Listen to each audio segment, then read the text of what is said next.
ระยะนี้นั่นก็คือระยะสตาร์บูมและวันนี้เขามีหนุ่มๆเนาะเป็นศิลปินที่มากับผลงานเพลงที่มีชื่อว่านางฟ้ากับเป็นเพลงหนึ่งที่ว่าคนใจสาวๆเลยนั่นคือกลุ่มศิลปินเมดูเซียสบายดีสบายดีสมหน้าสมตาของมีดูเซียใช่ปะจะเอาไหมมีดูเซียถือบอถูกโอ้ยเจ้านี่ว่าซื้อแก้บ่ได้เนาะไอ้ว่าท่านผู้ชมเนี่ยอาจจะเป็นหน้าแตกต่างกันหน่อยนึงเนาะแต่ว่าเป็นอย่างแนะนำซื้อกระถางผู้ชมกันก่อนเจ้าข่าวเจ้าเขาซื้อซักในห้องน้ำนะสบายดีซื้อบุตรมือกล่องสบายดีเจ้าซื้อเต้มือกีตาร์สบายดีซื้อตั้มมือสโลนเจ้ารู้สึกว่าตอนนี้ปกติเรามีหาหนุ่มแมนบอกไปใส่นมค้าพละได้เองมาบ่ได้ค้าไปออกกำลังกายค้าพละศึกษาโอ้ยแม่อันนั้นเป็นมืออย่างมือเบสข้าวเวียกไว้แล้วจ้ะใช่แล้วขึ้นราคาไปตีบานพละศึกษาดิวันนี้มาถามถึงเรื่องเพลงดีนวายกำลังจะออกเป็นอัลบั้มใหม่มันบอกชื่ออัลบั้มว่าโมเดิร์นล็อก2เป็นรวมศิลปินของค่ายโมเดิร์นของพวกเขานะมีทั้งไอตีวิทยาลัยต้นอันนี้เลยแล้วก็ทักซิโดเมดูเซียแล้วก็น้ำเต้าแล้วก็มีศิลปินครับเซิร์ชอีกคนหนึ่งเป็นน้องไม้ซะเป็นศิลปินน้องไม้น้องกิฟต์เนาะน้องกิฟต์คนนั้นมาจากเขาแล้วเจ้าแล้วเพลงเขามีตั้งแต่จะเพลงมี2เพลงมีเพลงนางฟ้าเอามาเฮ็ดใหม่นางฟ้าที่ว่าเคยห้องไปที่ว่าดุงด่างกันมาผ่านมาแล้วนั่นมาประยุกต์ใหม่เป็นหมอลำ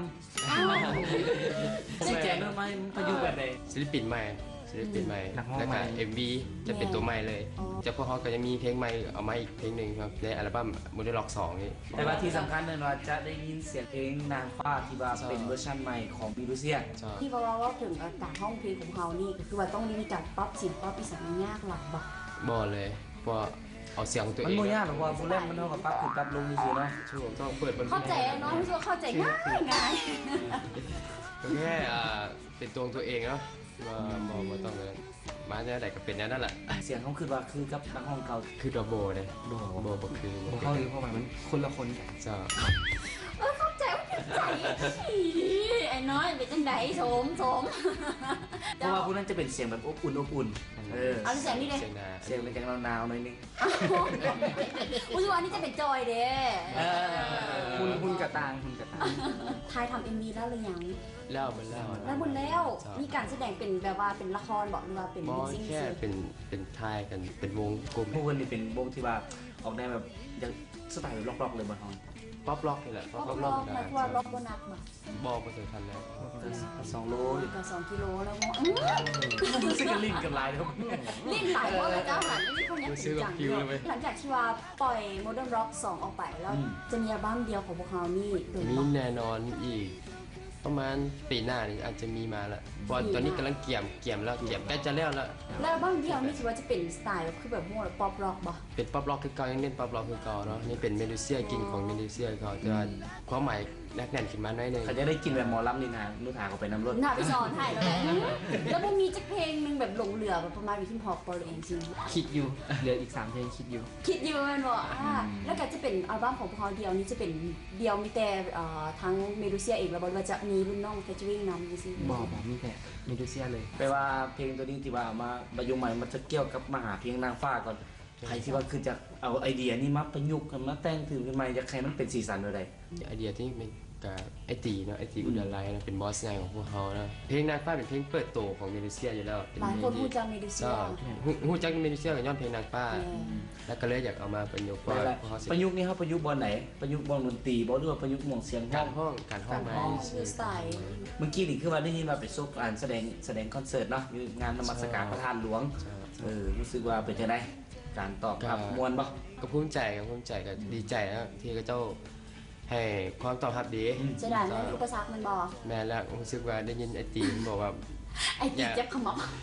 ไปบ่พอเลยนี่ยิ่งข่าวว่ามีสัมสิ่งใหม่คุณแม่ปัจจุบันนี้ที่อยู่ม.ปลายม.2ม.6เนาะเป็นยังไงการมีการเปลี่ยนแปลงในวงแน่นอนว่าทุกอย่างพอคนอยู่ร่วมกันหลายคนซ่อมกันแล้วต้องเข้ากันดีแต่วันนี้สมาชิกออกมาใหม่นี่เป็นเรื่องอะไรก็เบิ้งกันไปก่อนแหละ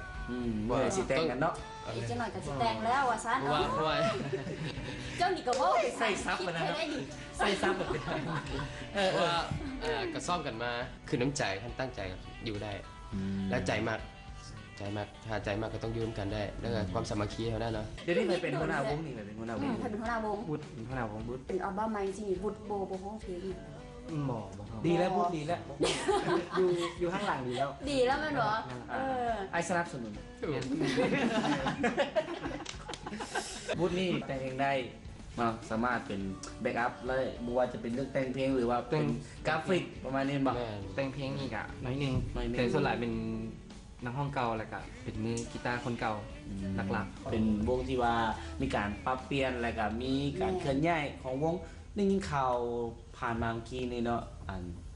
ซึ่งว่าก็เป็นข่าวที่บ่ค่อยดี เขาให้อีกข่าวหนึ่งก่อนซึ่งในบุญนมัสการท่าหลวงที่ผ่านมานี่แมันบอกเนาะก็คือว่าได้มีการสูญเสียสมาชิกวงไปคนหนึ่ง เป็นมือกีตาร์นะมือกีตาร์ของเขานี่เองเพิ่นได้เกิดอุบัติเหตุนะเพิ่นได้เสียชีวิตไปในมื้องานบุญ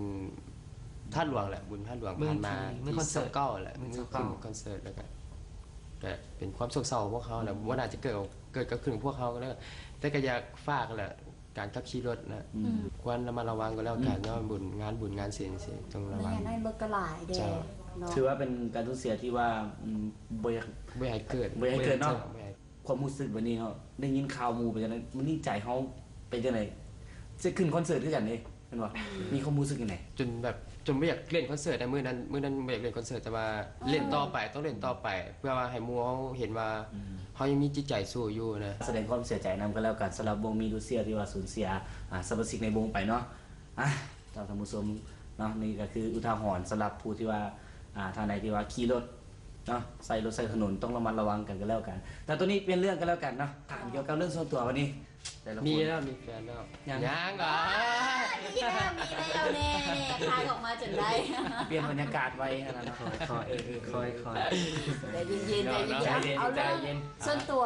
เนาะเป็นเรื่องของที่กำเนิดแต่ละคนนี่ที่กำเนิดอยู่สาย ปัจจุบันก็อยู่บ้านดอนกอย คือชีวิตไผนำไปกับ เนาะก็ย้อนปัจจุบันก็ศึกษาอยู่มหาลัยแห่งชาติอยู่คณะเจจิคอมพิวเตอร์เนาะยันอยู่ปี5เป็นห้องน้ำเนาะห้องน้ำอยู่เช็คไฮเวย์แมน หัวหน้าวงเฮาได้ปัจจุบันนี้ยังศึกษาอยู่บ่ ปัจจุบันจบแล้วกำเนิดอยู่สวรรค์เขต ข้างหลังเราซึ่งมัน อันนี้ก็ปัจจุบันก็แค่อยู่มปลายเนาะมสองบอล เจ้า อันนี้เลย นี่ก็ปัจจุบันก็คือกำลังใหม่คิวกลุ่มกอง28ของตำรวจ ก็ลองมาชี้หยอกด้วยเมื่อกี้มาหากระตือนอนที่บุก้าหยอกยันไม่บอกคิดว่ากำลังศึกษาอยู่บอกว่าเป็นแล้วกำลังศึกษาอยู่อีกจะปีจบ จริงจังนูหาว่าจริงจังไปวันนั้น คดีจะค่อยบิดก่อนเด้ โอ้ 2 ปี อีก2 ปีจบถือว่าจะทับไซซ่าโครงไฟฝันที่แท้จริงแต่ละคนนี่ถือว่าจะแบบมักทางด้านดนตรีไปเรื่อยๆบอกเลยว่าจะเฮ็ดอย่างที่จะเป็นแท้เลย เรื่องสายดนตรีดำเนินต่อไปอยู่แล้วถ้าว่ายันจบไปแล้วก็จะมีไปเฮ็ดแนวอื่นกับนี้เนาะแต่เรื่องดนตรีบ่ทีมแน่นอนเนาะแต่ กูเลยกินมันติดนะ แต่ว่าอนาคต อุ้ยไรยัดเอาดอง แต่ว่าอนาคตนี่อาจบ่ฮู้ว่าบ่แน่ใจกันว่าจะเป็นยังไงเนาะ คือกันกับซัก ถ้าสมมติธุรกิจอย่างเดบุอยากเฮ็ดบอก ธุรกิจบ่เสียผมบ่มีเงิน บ่มีเงินโอ้ย ก็เดี๋ยวว่าไม่ได้มาสิขายซาลาเปาแน่นอน เลิกแล้วบ่มีเงิน สอนแล้วเนาะสอน มีใจมากในด้านดนตรีบ่มีวันทิมแน่นอน เป็นคำถามดีกว่าน้องนุ่นถามเนาะสำหรับมาคนนี่อยากให้แต่ละคนนี่เนาะเพราะว่าเรื่องของสาวนี่คือสิถามมาหลายแล้วบ่อยากถามน้องนี่ตื่นตัวแต่ว่ามุม มีแล้วว่าซันบ่อยากอยู่ใกล้เลย อะไรก็ต้องถามกันแล้วกันไปสาวในอุดมคติของเฮานี่เป็นจังได ขอแต่ว่าแต่ต้องหักอันนี้ก็พอละ แน่ ผมยาว ผมยาวอีกคนนึงละตอนนี้อีกคนนึงแล้วเนี่ยมีมาพูดถึงจะเนื้อหอมหลานมีสาวหลาย บ่มียอมรับในข้อเสียของเขาบ่แม่นแล้วยอมรับในข้อดี ผมยาวสูงนี่บ่มีข่าวหรือบ่มันข่าวนักสาวลาวเลยได้หัน ขาว นิสัยดีแล้วเข้ากันได้กับเพราะนั่นแหละพอจะมาจริงใจกันกับพอแล้ว ถือว่าวงมิวเซียเนี่ยเป็นคนที่ว่าเชื่อจังไดมักฮักเดียวใจเดียวมีหยังมีแฟนบอกไปเลยเพราะว่าถ้าว่าบ่มีก็คือสิบ่มีไผมัก แม่นอนอยู่กับคนโบบอกเขาเลยเนาะโอ้ย นั่นแหละเป็นตังค์ให้เห็นก่อน เดียวเนื้ออันว่าตอนนี้เราสมมวลสื่อเนาะกับวงมิวเซียแต่ว่าก็จะจากกันน้องหาถือว่าอีก ถือว่ามื้อนี้เป็นมื้อสำคัญเนาะมึงล่ะ ยังได้โอกาสเนาะวันคล้ายวันเกิดของ